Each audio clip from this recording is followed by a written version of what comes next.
Hello everyone, welcome to today's discussion on International Day of Forest. Why is International Day of Forest 2025 important for UPSC CSE? अभी आप सब और हम सब लोग जो है कल यानी 21 मार्च को अंतर्राष्ट्रीय वन दिवस के रूप में सेलिब्रेट किए हैं और वनों का हमारे दैनिक जीवन में क्या महत्व है और चूंकि खासकर उन विद्यार्थियों के लिए जो प्रतियोगी परीक्षाओं की तैयारी में लगे हुए हैं, specially civil services exams and state PCS exams, तो इस ये सर्वे से क्या हमें पता चलता है, इसीलिए आज ये टॉपिक हम आप लोगों के सामने लेके आए हैं, international day of forest. So let us look at this years theme and the importance of forest.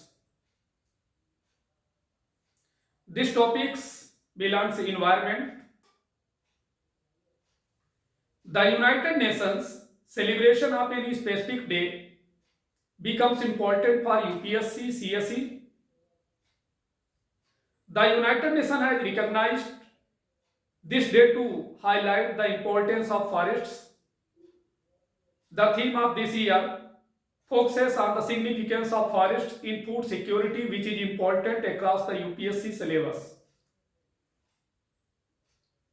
This topic also becomes relevant for the Indian Forest Service exam as well, or State Forest Service exam. The facts provided in the Indian Forest Report will add value of your mains answer writing. Every year, March 21st is observed as the International Day of Forest by the United Nations to commemorate the green covered around the world and reiterate its importance. The theme of the 2025 International Day of Forests is Forests and Food, celebrating the crucial role played by forest in food security, nutrition and livelihoods. अर्थात ये समझे कि प्रत्येक वर्ष 21 मार्च को संयुक्त राष्ट्र द्वारा दुनिया भर में हरित आवरण को याद करने और इसके इंपॉर्टेंस को दोहराने के लिए अंतर्राष्ट्रीय वन दिवस के रूप में मनाया जाता है। वर्ष 2025 अंतर्राष्ट्रीय वन दिवस का विषय वन और भोजन, जो खाद्य सुरक्षा, पोषण और आजीविका में वनों द्वारा निभाई गई महत्वपूर्ण भूमिका का जश्न मनाता है। According to the United Nations website, the International Day of Forests celebrates and raises awareness of the importance of all types of forests. On this day, countries are encouraged to undertake local, national and international efforts to organize activities involving forests and trees, such as tree planting campaigns. अर्थात संयुक्त राष्ट्र की website के अनुसार अंतर्राष्ट्रीय one दिवस सभी प्रकार के वनों के महत्व का जश्न मनाता है तथा उनके प्रति जागरूकता बढ़ाता है। इस दिन देशों को वनों और वृक्षों से जुड़ी गतिविधियों जैसे वृक्षारोपण अभियान के आयोजन हेतु स्थानीय, राष्ट्रीय और अंतर्राष्ट्रीय प्रयास करने के लिए प्रोत्साहित किया जाता है। The day is celebrated by the United Nations Forum on Forests and the Food and Agriculture Organization of the United Nations in collaboration with governments, the Collaborative Partnership on Forests and other relevant organizations in the field. It was first observed in 2012. अर्थात ये दिवस संयुक्त राष्ट्र one मंच और संयुक्त राष्ट्र के खाद्य एवं कृषि संगठन द्वारा सरकारों, वनों पर सहयोगात्मक भागीदारी और क्षेत्र में अन्य प्रासंगिक संगठनों के सहयोग से मनाया जाता है और इसे पहली बार 2002 में मनाया गया, 2012 में मनाया गया। अब देखिए, हम बात करेंगे कि आखिर वनों का महत्व क्या है। तो सबसे पहले हम चार्ट से समझने का प्रयास करें। Its importance, habitat restoration, biodiversity conservation, water conservation, conservation consciousness, sustainable livelihood and wild life conservation. Main points. Actually, forests are important to recharge drinking water and act as a natural filters. Their root systems absorb excess nutrients and pollutants from rainfall runoff before it enters aquifers, keeping water safe to consume. अर्थात वन पीने के पानी को recharge करने और प्राकृतिक filter के रूप में कार्य करने के लिए इंपॉर्टेंट है।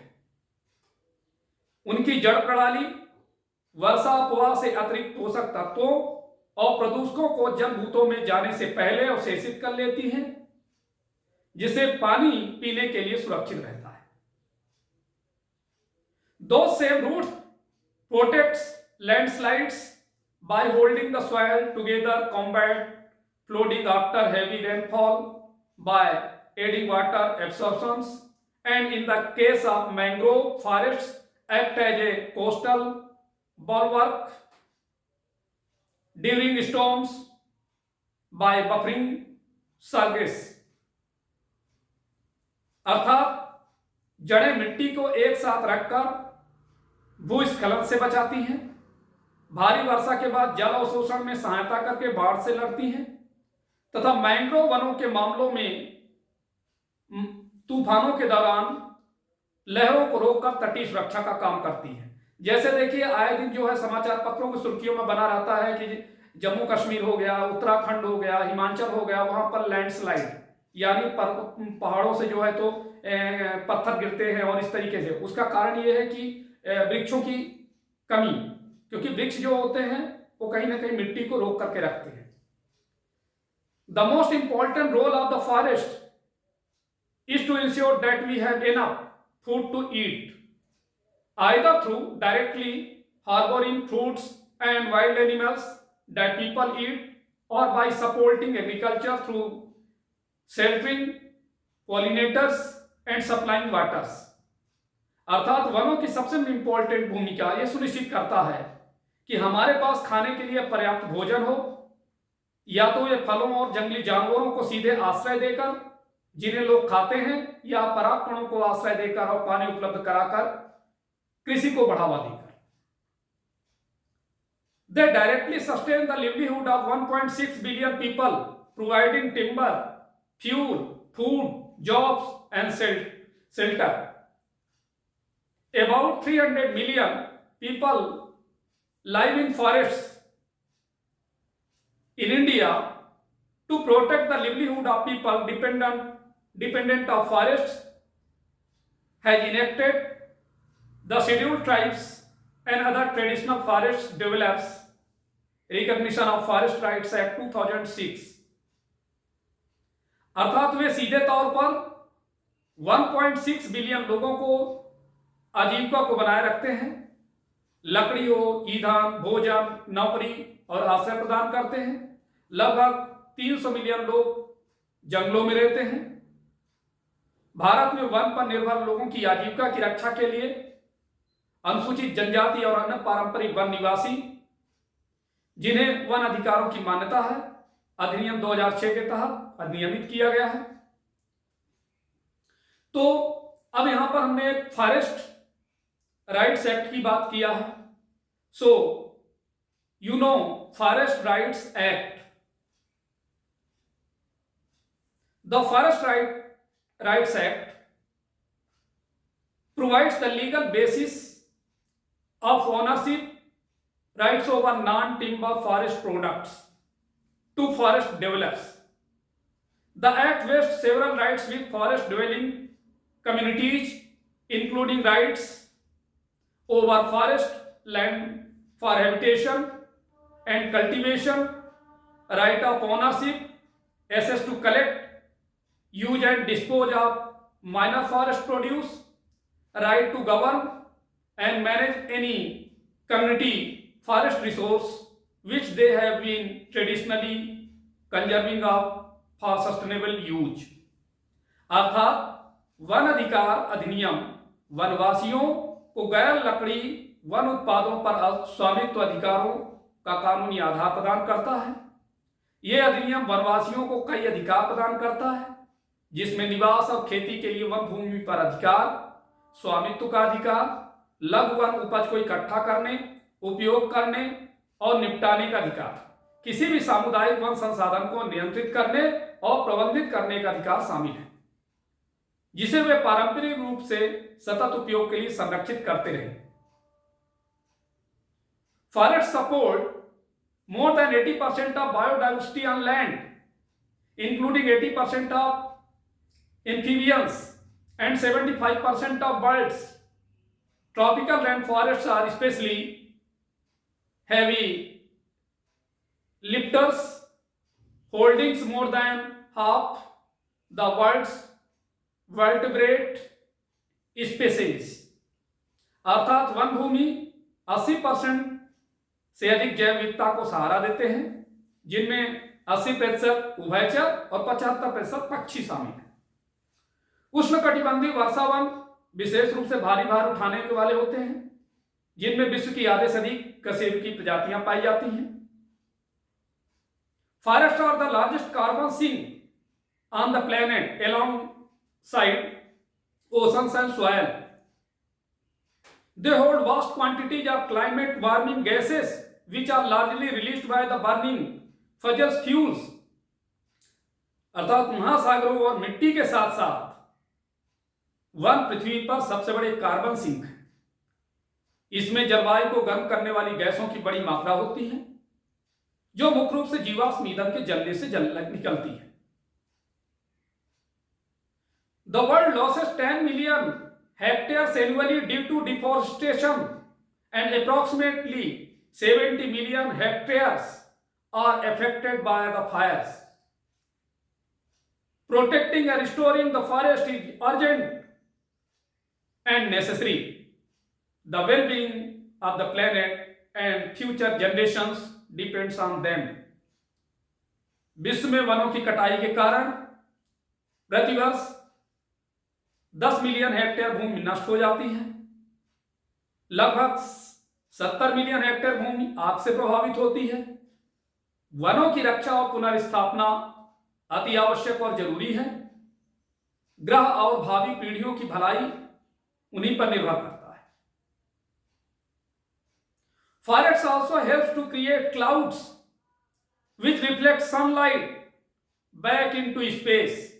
They act as a natural air conditioner to when they release moisture into the air through evaporation.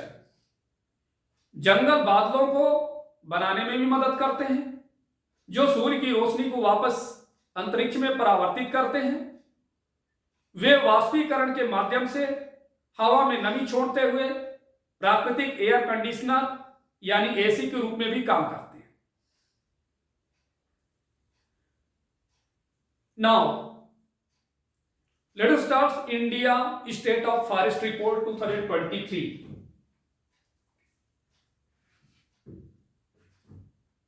This reports published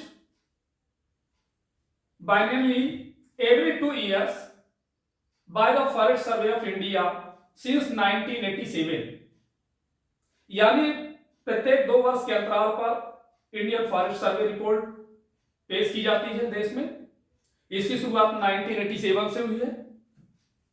अब देखिए, इस सर्वे के भी आप चार्ट के माध्यम से समझने का प्रयास करें तो देखिए, total coverage 8,27,357 square kilometre means 25 0.17% of geographical area of India and इसमें से आप देखिए क्लासिफाई किया कि फॉरेस्ट कवर कितना है, ट्री कवर कितना कवर करता है, मैंग्रोव कवर कितना करता है। सो 7,15,343 square kilometre forest cover means 21.76%। 1,12,014 square kilometre tree cover it means 3.41%। 4,992 square kilometre mangrove cover, मतलब आप सोचिए कि टोटल कवरेज में से फॉरेस्ट कवर करता है 21.76%, तो ट्री कवर करता है 3.41% और मैंग्रोव कवर करता है इतना। अब यहां पर डेटा देखिए कि जैसे अभी ये 2021 और 2023 दोनों को जो मैं आपको आंकड़े को आप समझिए, total forest and tree cover 2021 में था 24.62% और जबकि 2023 में कितना हो गया 25.17%, यानी इंक्रीज हुआ। नेट फॉरेस्ट कवर 2021 में था 21.71% और वही 2023 में हो गया 21.76%, मतलब आप समझिए कि लगभग 0.03% का इजाफा हुआ। नेट ट्री कवर 2021 में 2.91% था, तो 2023 में हो गया 3.41%, इसमें भी इंक्रीज हुआ। द टोटल मैंग्रोव कवर 2021 में 4,999 स्क्वायर किलोमीटर था, जबकि 2023 में ये हो गया 4,992 स्क्वायर किलोमीटर, ये घटा, यानी जो मैंग्रोव एरिया है वो घटा। अब आप ये देखिए top states with largest forest cover, area wise और परसेंटेज वाइज दोनों को आप समझिए, ये कॉम्पिटिटिव एग्जाम्स में पूछे भी जाते हैं। यहां पर देखिए मध्य प्रदेश एरिया वाइज, ये है मध्य प्रदेश का 77,073 स्क्वायर किलोमीटर। फिर इसके बाद अरुणाचल प्रदेश का है 65,882 square kilometre. Then Chhattisgarh 55,830.88 square kilometre. तो एरिया वाइज में यदि आप देखिए तो MP, then Arunachal Pradesh, then Chhattisgarh. अब यदि आप परसेंटेज वाइज में आप देखें तो लक्षद्वीप का परसेंटेज ज्यादा है 91.33%, मिजोरम 85.34%, अंडमान और निकोबार 81.62%। बेसिकली एरिया वाइज भी छोटे हैं। अब यहां पर आप देखें इस मैप के माध्यम से, तो मैप में आप देखिए कि जो ये ग्रीन एरिया है, यहां ये maximum increase in forest and tree cover, ये सभी स्क्वायर किलोमीटर में है। तो maximum increase forest and tree cover कहां कहां कवर हुए हैं, तो देखिए ये जो है आपका छत्तीसगढ़ में बड़ा है, इसके बाद जो है तो यूपी में, छत्तीसगढ़ में 683.62 और आप उत्तर प्रदेश में देख लीजिए तो 559.19 और ओडिशा में आप देख लीजिए 558.57। देन राजस्थान में भी इजाफा हुआ है, राजस्थान में 394.46 और ये सभी जो है स्क्वायर किलोमीटर में। अब आप ये भी देखिए कि ये जो कलर आपको शो कर रहा है ये मैक्सिमम डिक्रीज की ईज कलर जो शो हो रहा है, इसमें फॉरेस्ट और ट्री कवर एरिया क्या हुआ है, घटा है बहुत तेजी से। तो इसमें से देखिए कहां कहां घटा है, इनमें मध्य प्रदेश भी है, मध्य प्रदेश में भी घट करके 612.41 स्क्वायर किलोमीटर हो गया। कर्नाटक में आप देख लीजिए 459.36 स्क्वायर किलोमीटर। इसी प्रकार से देखिए लद्दाख 159.26 स्क्वायर किलोमीटर और नागालैंड में 683.62 स्क्वायर किलोमीटर। तो देखिए आप ये भी देखिए कि फॉरेस्ट सर्वे से ये पता चलता है, हमें जागरूक करता, हमें सचेत करता है कि देखिए कहां पर बढ़ा है और कहां घटा है, खासकर जहां डिक्रीज हुआ है वहां हमें सुधार लाने की आवश्यकता है। अब इस पर नजर डालें, देखिए top states with largest tree cover area wise and percentage wise. Maharashtra में देखिए 14,524.88 स्क्वायर किलोमीटर। इसके बाद Rajasthan 10,841.12 square kilometre. Then Uttar Pradesh 8,950.92 square kilometre. तो ये टॉप स्टेट है जहां ट्री कवर हुआ है बड़ा। परसेंटेज वाइज में देखिए तो Lakshadweep 18.58%, Mizoram 11.87%, Andaman and Nicobar 7.48%। Top states with largest forest and tree cover दोनों। तो इसमें देखिए जैसा कि मैंने पहले भी उल्लेख किया, मध्य प्रदेश में 85,724 स्क्वायर किलोमीटर, अरुणाचल प्रदेश में 67,083 स्क्वायर किलोमीटर, महाराष्ट्र में 65,383 स्क्वायर किलोमीटर। जबकि परसेंटेज वाइज में देखिए तो Lakshadweep 92%, Mizoram 88.03%, Andaman and Nicobar island 81.95%।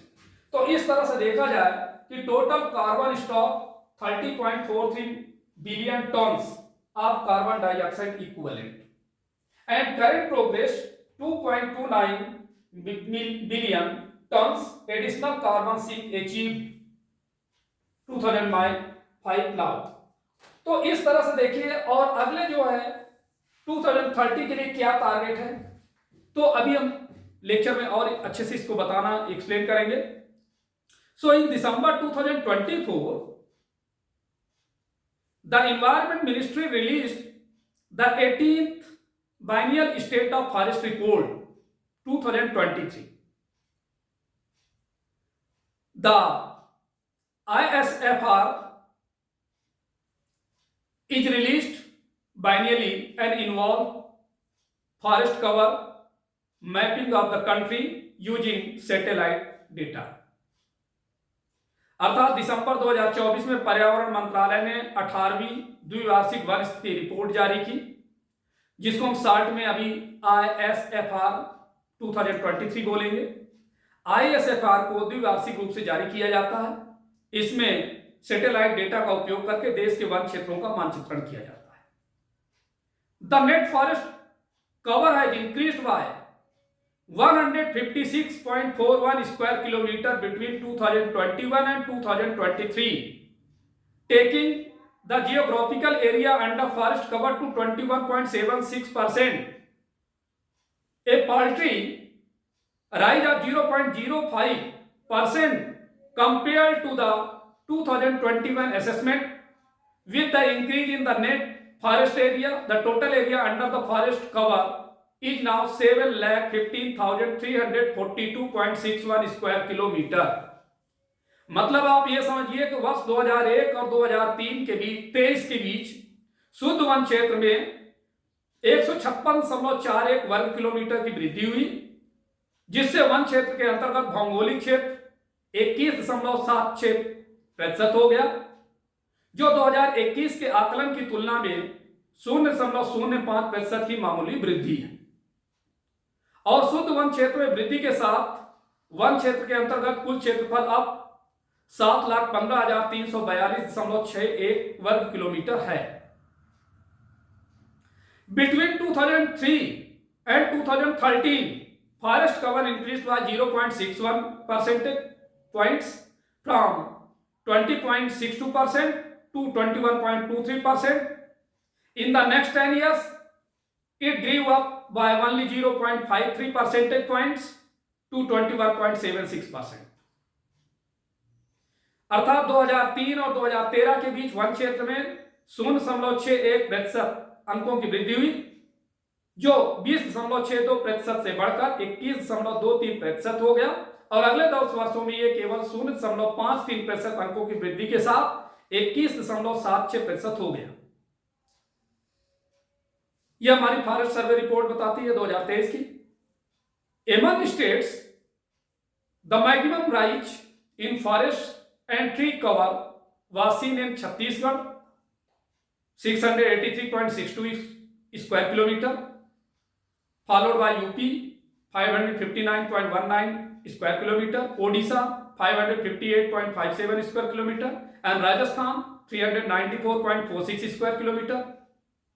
Means the maximum decrease was seen in Madhya Pradesh 612.06 441 square kilometre, followed by Karnataka 459.36 square kilometre, Ladakh 159.26 square kilometre and Nagaland 125.22 square kilometre. अर्थात यदि आप खुद विश्लेषण करें तो पाते हैं कि राज्यों में वन और वृक्ष आवरण में अधिकतम वृद्धि छत्तीसगढ़ में देखी गई है, इसके बाद यूपी और ओडिशा, राजस्थान का स्थान रहा। तो दूसरी ओर अधिकतम कमी मध्य प्रदेश में देखी गई, उसके बाद कर्नाटक, लद्दाख और नागालैंड का स्थान रहा। An assessment of forest cover across the western Ghats was done for the first time. It showed that the area earmarked as a eco-sensitive by the center lost 58.22 square kilometer of forest cover since 2013। मतलब ये समझिए कि पश्चिमी घाट में पहली बार one क्षेत्र का आकलन किया गया। इससे यह पता चला कि केंद्र द्वारा पारिस्थितिकी संवेदनशील के रूप में चिन्हित क्षेत्र में 2013 से 58.22 वर्ग किलोमीटर वन क्षेत्र कम हो गया। Mangrove species have seen a decrease of 7.43 square kilometre in the country compared to 2021।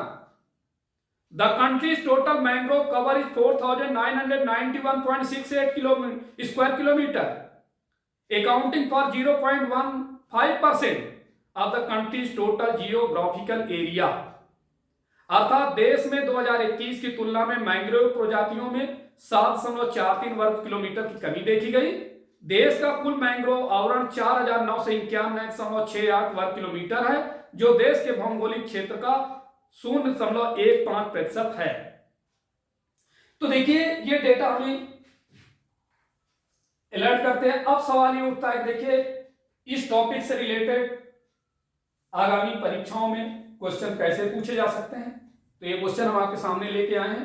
Consider the following states: Uttar Pradesh, Chhattisgarh, Rajasthan, Odisha.